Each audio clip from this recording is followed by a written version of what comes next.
저희가 읽은 오늘 본문이 속해 있는 창세기 3장은 창세기의 그 원역사를 다루는 그 앞부분의 내용들이 다 그러하듯이 신학적으로 굉장히 중요한 의미를 담고 있습니다. 1장이 그 어떤 창조에 관한, 1, 2장이 창조에 관한 얘기였다면 3장에 이어지는 내용은 바로 이제 인간의 타락으로 이 땅에 죄가 들어오고 또 하나님의 그 진노 앞에 서게 된 인류의 그 원초적인 그 역사를 기록한 부분이 이 3장이 됩니다. 그래서 이 3장 안에 나와 있는 내용들은 신학적으로 중요하지만 동시에 그 내용들이 아주 옛날 시대의 사람들에 의해서 하나님의 계시를 통해 기록됐지만 그 사람들의 문화와 이해 속에 기록되다 보니까 조금은 상징적이고 좀 신화적으로 보이는 내용들이 있습니다. 그래서 많은 논란의 여지도 생기기도 하고 또 교회에 다니는 분들이 초신자 시절에는 질문을 많이 던지는 부분이 또 이 창세기 3장이 됩니다. 왜냐하면 우리가 구원을 받아야 되는 이유, 우리가 타락하게 된 이유, 우리가 죄인이 된 이유, 원죄가 우리에게 들어온 이유들이 다 이 안에 있는데 그것이 조금 신화적으로 표현되어 있다는 거죠. 오늘 저희가 읽은 본문에도 두 나무에 대한 얘기가 나오잖아요. 선악을 알게 하는 나무, 그리고 생명의 나무. 이런 거 보통 아이들 동화책 보면 많이 나오는 그런 테마, 그런 주제, 소재가 됩니다. 그리고 보면은 그룹이라는 것도 나와요. 그룹은 이제 천사의 한 종류죠. 그래서 그들과 또 두루 도는 불칼이 막 이렇게 돌면서 에덴 동산에 다른 사람들이나 다른 존재가 들어오는 것을 막는 거예요. 천사들과 불칼이 그것을 막는데 무엇 때문에요? 생명나무를 지키기 위해서 그러했다. 생명나무가 누구에게 위협을 당하냐면 여기 보면 사람이라는 표현이 나오는데 이때 사람은 창세기 1장, 2장을 통해 볼 때 아담과 하와로 대표되는 모든 인류를 의미합니다. 그들이 이미 선악을 알게 하는 나무 열매를 따먹어서 우리 중 하나같이 되었다. 우리 중 하나. 어떤 신학자들은 이걸 그렇게 봅니다. 우리라는 표현이 나왔기 때문에 삼위일체 하나님이 창세부터 계셨던 것을 보여준다. 다시 돌아와서요. 그래서 이런 3장의 그런 신화적인 내용들을 조금은 우리가 좀 풀어가면서 오늘의 우리의 삶에는 이것이 어떤 의미가 있는지를 오늘 여러분과 함께 나누면서 이 하나님께 우리의 생명이 있다라는 것, 그런 주제로 말씀을 나누고자 합니다. 여러분, 먼저 이 3장에 중요한 또 하나의 인물이라고 해야 될까요? 존재가 나오는데 잘 아시죠? 뱀이 등장합니다. 창세기 3장에 보니까 이 뱀이 이제 사탄의 그 원조가 되는 것인데 그 뱀을 어떻게 묘사했냐면 하나님이 지으신 것 중에 가장 간교한 존재, 동물이 뱀이었다 이렇게 얘기해요. 그러니까 가장 악하고 무서운 존재이긴 한데 그러나 그도 하나님이 지으신 존재. 이것도 신학적으로 굉장히 중요한 의미예요. 그래서 하나님의 통제와 하나님의 허락 속에 존재하는 것이 이 땅의 권세를 잡은 사탄이다.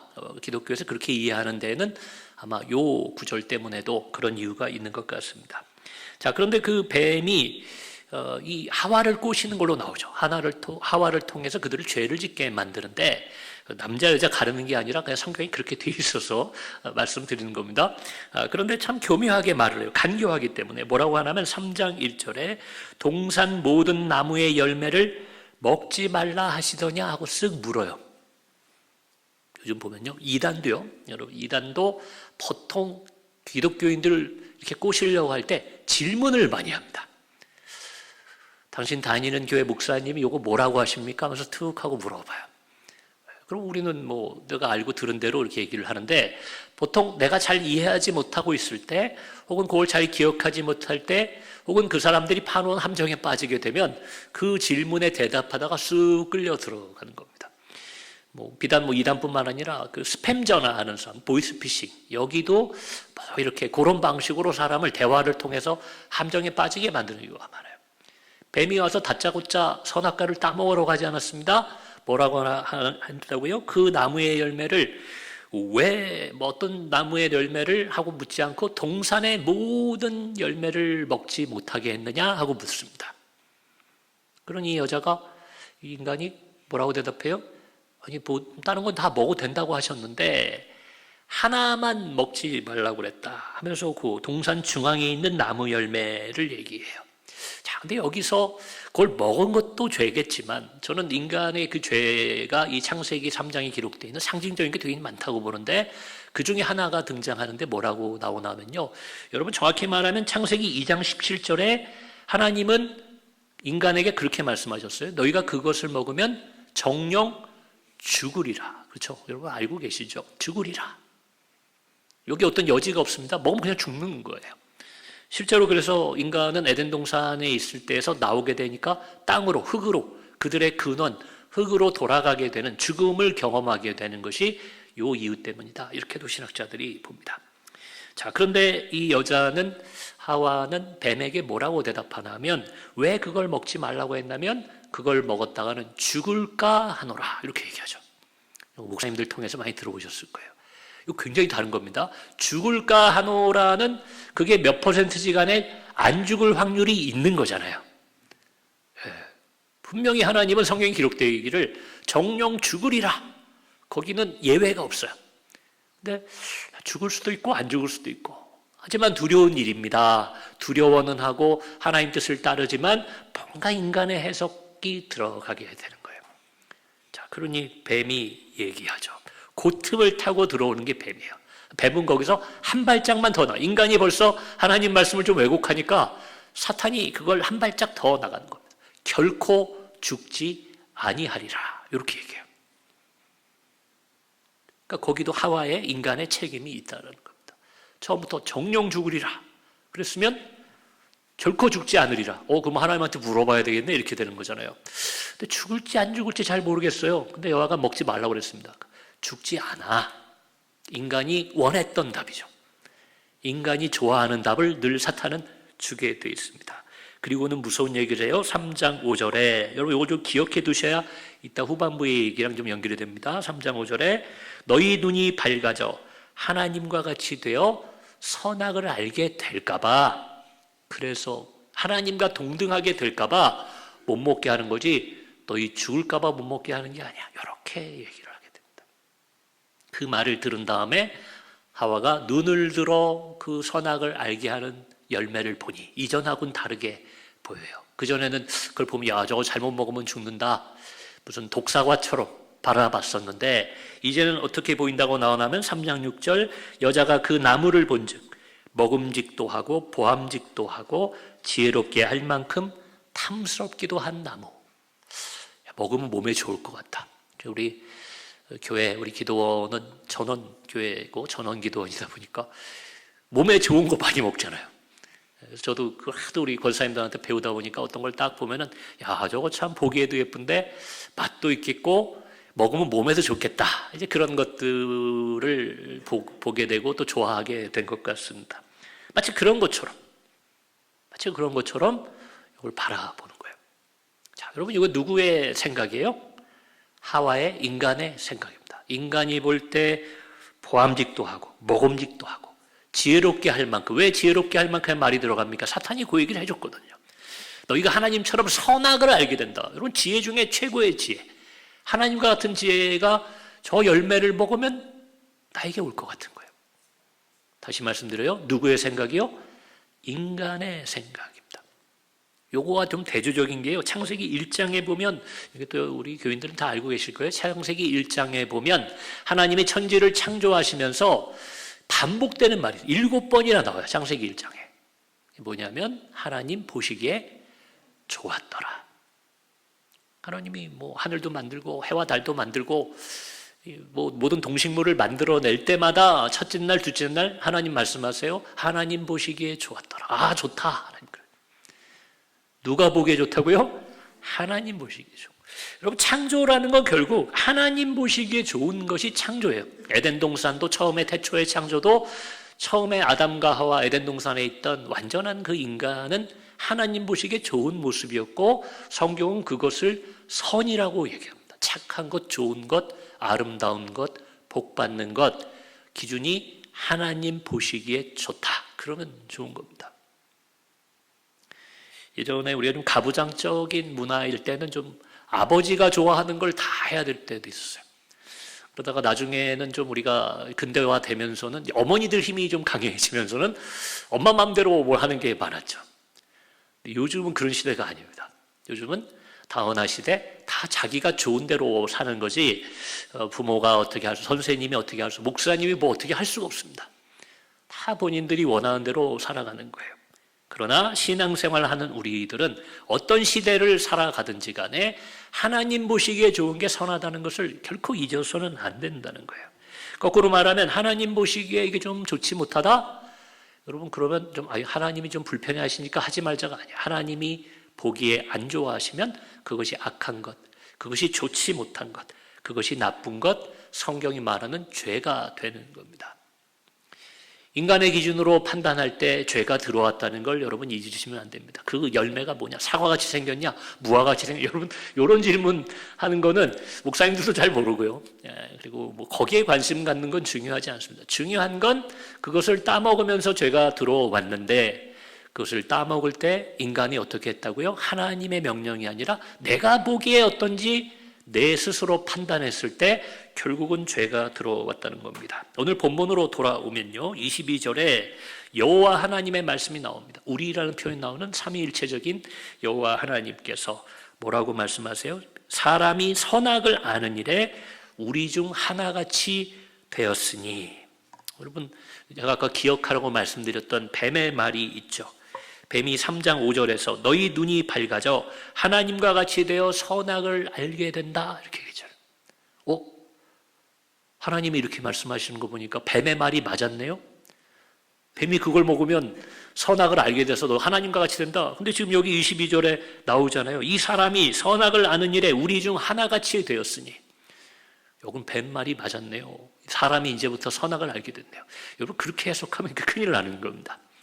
그래서 요걸 제가 이제 해석을 해드리면 이런 의미가 아닐까 싶어요. 선악을 아는 것은 원래 인간은요, 하나님이 보시기에 좋다 하면 선, 하나님이 하지 마라, 그거 안 좋다, 악, 요렇게 살았어요. 선악의 기준이 하나님께 있었는데 선악과를 따먹음으로써 이제는 여러분 우리의 모습을 보면 그런 모습이 있잖아요.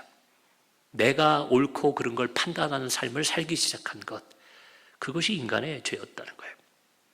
그들이 이제는 옳고 그른 대로 자기네가 판단하게 된, 하나님처럼 내가 신이 된 것처럼 내가 내 인생을 판단하게 그렇게 되었으니 그러니 큰일이 났다라는 거예요. 그러니 큰일이 났다. 여러분 실제로 요즘 우리 그렇게 살아갑니다. 성경이 말하는 바가 있는데 어떤 경우는 목사님들조차도 성경과 다른 삶을 이야기하거나 다른 길을 얘기해요. 그게 요즘 문화에 맞다는 겁니다. 그게 요즘 사람 인권에 맞다. 뭐 이런 걸 통해서 인간이 선악을 판단하는 일. 그게 좀 신학적으로 뭐 깊게는 제가 안 들어가겠지만 보면 자유주의 시대의 자유주의 신학이 그런 인간의 자유주의 정신을 따라가서 잘못된 신학들을 낳게 됐던 겁니다. 여러분 그게 바로 선악을, 실제 선악을 알게 됐다는 것이 아니라 내가 선악을 안다라는 교만한 자리에 인간이 서게 된 것, 그것이 아마 이 창세기 3장에서 상징하는 의미가 아닐까, 저는 그렇게 해석을 합니다. 자, 그 다음에 이어지는 얘기는 뭐라고 되어 있어요? 자, 이제 그들이 선악을 아는 일에, 그 교만하게 내가 옳고 그른 걸 판단하겠습니다. 마치 사춘기 아이가 내 인생 내가 살게요, 그렇게 얘기하는 것처럼 인간이 그런 독립선언을 하게 된 거예요. 이제는 어떻게 된다고요? 그의 손을 들어 생명나무 열매도 따먹고 영생할까 하노라. 여러분 여기서도 잘못 오해하면 아니 하나님 우리 영생하는 거 싫어하시나? 이렇게 오해할 수 있잖아요. 저들이 생명나무 열매를 따먹고 영생할까? 그게 지금 막 하나님이 두려워하는 거라면 야 하나님 우리 영생 안 주시려고 그러나? 이렇게 생각할 수 있어요. 그렇게 해석하시면 안 되고 저는 오히려 이걸 오늘날의 문화에 적용하니까 이해가 되더라고요. 여러분 생명까지도 인간이 이제는 하나님이 아니라 우리가 주관하려고 하는 죄가 우리 안에 있다는 거예요. 여러분 이게 뭐 오늘날뿐만 아니라 고대에도 그런 일들이 많았어요. 안 죽으려고 하는 사람들 있잖아요. 뭐 불로장생, 영생을 내가 살겠다. 그래서 왕이나 권력 가진 사람들은 뭐 피라미드를 만들기도 하고 불로장생약을 구하러 다니기도 한 진시황 같은 사람도 있었고요. 여러분 그런 일들이 우리 안에 있습니다. 인간의 욕망에는 내가 내 생명을 마음대로 하고자 하는 그런 욕심과 욕구가 있다는 겁니다. 여러분 창세기가 가르쳐주는 것은 우리의 생명의 근원이 하나님께 있다는 거예요. 하나님이 우리를 지으셨고 우리에게 숨을 불어넣어 주셨고 하나님이 이 땅에서 살 수 있는 모든 것을 우리에게 준비하고 제공해 주셨다는 것이 창세기가 우리에게 주는 교훈인데, 그러나 인간은 어디까지요? 생명까지도 내 마음대로 할 수 있다고 생각하는 거예요. 뭐 직접적인 예를 들면요, 요즘 유전공학과 의학이 너무 발달하다 보니까요, 뭐 인간의 장기 같은 것도 또 그래서 잘하면 뭐 200살까지 살 수 있는 기술이 지금 이론적으로 가능하다고 그러죠. 어디 고장 나면 기계 고치듯이 계속 갈아 끼우면서, 또 공상과학 소설에만 있던 얘기인 줄 알았더니 인간의 그 뇌의 그 세포와 기억을 컴퓨터에 이식하면 인간의 정신이 영원히 살 수도 있다. 뭐 이런 이론들이 요즘 뭐 과학 잡지 같은 데 소개되고 있어요. 여러분, 이런 것들도 어떻게 보면 직접적으로 인간이 이 생명나무를 따먹는 것으로 상징되는 것처럼 그들이 우리가 영원히 살 수 있다라고, 하나님과 상관없이 그렇게 생각하는 겁니다. 조금 더 부정적인 예를 들면요, 여러분 뭐 한국 사회에도 오래된 문제죠. 낙태의 문제라든지 또 장기 밀매 같은 경우들이 있습니다. 그리고 인간의 어떤 그 쾌락이나 인간의 정신적인 만족을 위해서 어떤 안 좋은 약들을 투여하는 경우도 있죠. 그리고 수명을 받아들이지 못하고 어떻게든 연장하려다 보니까 인간은 오히려 고통 속에 빠뜨리는 그런 치료법들도 있습니다. 여러분, 이런 것들 모두가 인간이 생명의 주권을 휘두르고 내가 내 생명을 마음대로 할 수 있다, 여기서 나오는 폐단들의 증거가 될 수도 있다는 겁니다. 다시 말씀드리지만 우리 생명의 주권, 온 생명체의 주인은 창조주 하나님이심을 기억하셔야 됩니다. 여러분, 저를 아시지만 저는 그래도 좀 합리적인 사람이에요. 뭐 의료나 뭐 과학 같은 것을 다 배격하고 그것들을 부정하자, 그렇게 말씀드리는 것이 아닙니다. 우리 시대에 주어진 것들을 어느 정도 이용하고 또 그것이 발전해 나가는 것이 이 땅의 후손들에게 좋은 일일 수 있을 것입니다. 그러나 우리가 부정할 수 없는 것이 있죠. 제가 지난주에도 언론에서도 그렇고 제가 한 달이 건너서 또 개인적으로 아는 분들 가운데 갑자기 세상을 떠났다는 소식을 들은 분들이 있어요.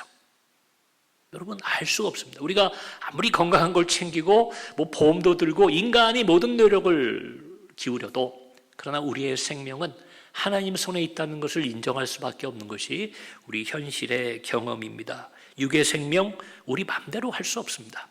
하물며 여러분, 우리의 영원한 생명, 우리가 천국에 들어가고자 할 때에 우리의 영원한 생명을 살리기도 하고 죽이기도 하시는 분, 한 분 하나님에게 생명이 주권에 있는 것을 여러분 기억하시기 바랍니다. 여러분, 저는 이렇게 말씀드리고 싶어요. 우리가 보통 교회에서 그런 표현 씁니다. 하나님께 모든 걸 맡깁시다. 생명까지도 하나님께 맡깁시다. 이렇게 얘기하죠. 그럼 사람들이 아멘 합니다.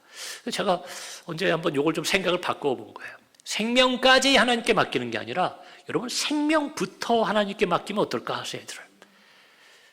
어떤 때 뭐 자녀 맡기고 돈 맡기고 건강 맡기고 생명까지 맡긴다 그러면 여러분, 생명을 맨 나중에 맡기게 되잖아요. 근데 제가 가만 보니까 생명이 우리에게 제일 중요한 거기 때문에 생명을 맡기면 그럼 여러분 나머지는 다 맡길 수가 있어요.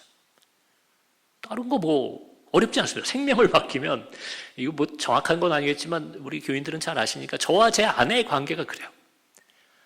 제 아내는 저에게 생명을 주는 사람이잖아요. 저는 제 아내의 생명을 나눠받은 사람이야. 그러니 우리 부부는 뭘 주는데 계산이 없어요. 당신 필요하면 그거 그렇게 해. 당신 원하면 그렇게 해. 나는 괜찮으니까 당신 가져가. 왜냐하면 저는 생명을 받았는데 저거 뭘 아내한테 못 주겠어요. 이거 뭐 조금 다른 예일 수 있고 좀 협소한 예이지만 여러분, 하나님 앞에 뭐를 맡길 때 가장 소중한 걸 맡기면요, 다른 것 맡기는 게 어렵지 않습니다. 근데 우리가 신앙생활 한다고 그러면서 생명을 못 맡기면 어떤 일이 생기냐면 요것 맡기는데 저건 못 맡겨요. 요즘 뭐 정치 얘기하려는 거 아니지만 정치가들 청문회 할 때 보면은 뭐 집이 몇 채면은 또 문제가 된대요. 왜 이런 사회가 되는지 모르겠습니다. 일을 잘하면 되지. 그 공무원이나 이런 분들이 왜 그분 뭐 가졌냐, 자녀가 뭐 했냐 이런 걸로 일을 못하게 하는지 저는 그거 좀 개인적으로 불만이 있지만 뭐 이유가 있겠죠, 우리 사회에. 근데 그럴 경우에 집을 처분하십시오 그러면은 그때도 갈등하다가 요것 중에 어떤 걸 처분할까 여러분 고민하겠어요, 안 하겠어요? 고민하죠. 그 중에 조금 덜 중요하고 덜 필요한 것부터 포기하고 팔고 아마 그렇게 정리할 겁니다. 이해가 돼요. 우리도 그럴 거 아닙니까?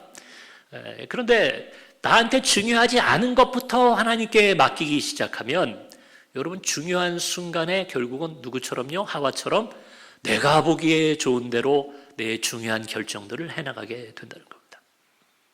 사랑하는 우리 하나님중앙교회 성도 여러분, 생명부터 맡기시면요 마음이 편해요. 뭐 걱정이 없어요. 병원에서 오라고 해도 걱정이 없습니다. 뭐 하나님한테 맡겼지 내가 의사한테 맡겼나? 여러분 그렇게 생각하면 오늘을 힘차게 밝게 살아갈 수 있습니다. 그리고 생명을 정말 맡기신 분들은요 내 소유나 내 건강이나 또 내가 해야 될 어떤 일들 열심히 하시지 말라는 게 아닙니다. 열심히 하시되 불안하거나 걱정이 안 돼요. 생명도 하나님 맡기셨는데 우리 그런 말 하잖아요. 뭐 죽이시든 살리시든 마음대로 하십시오. 편안해요. 주권을 하나님께 맡기면 내 고민은 더 이상 내가 하는 게 아니라 하나님이 결정하시는 거기 때문에 마치 어린아이가 편안하게 일상을 사는 것처럼 어린아이들은 걱정 안 해요. 우리 집이 빚이 얼마인지 뭐 우리가 이사를 어디로 가야 되는지 여러분 그런 거 애들 걱정 안 합니다. 그 걱정할 때부터 철이 드는 거죠. 하나님 안에서는 우리가 어린 자녀와 같은 평안함을 누리시면 좋겠습니다. 내 생명의 주인이 하나님이신데 내 작은 소유 때문에 내 또 있다가도 없어지는 어떤 상황 때문에 죄를 짓지 마시기를 바랍니다. 우리가 보기에 먹음직하고 보암직하고 또 좋아 보이는 것 그것 때문에 잘못된 판단을 하지 마시고 성경을 통해 기도를 통해 하나님 보시기에 좋은 것을 선택하심으로 이 땅에서도 에덴 동산의 삶과 같이 평안하고 복된 삶을 사시고 영원한 천국의 영원한 생명까지도 소유하시는 저와 여러분이 되시기를 주의 이름으로 축원합니다. 이 시간 함께 기도하실 텐데요.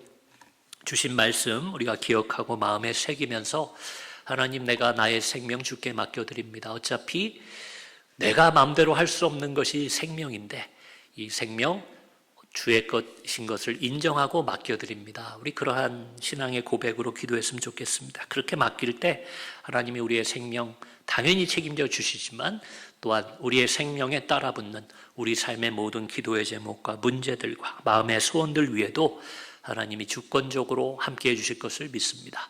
우리 주의 이름 3번 부르고 우리의 생명 주께 맡겨드립니다. 합심하여 기도하겠습니다.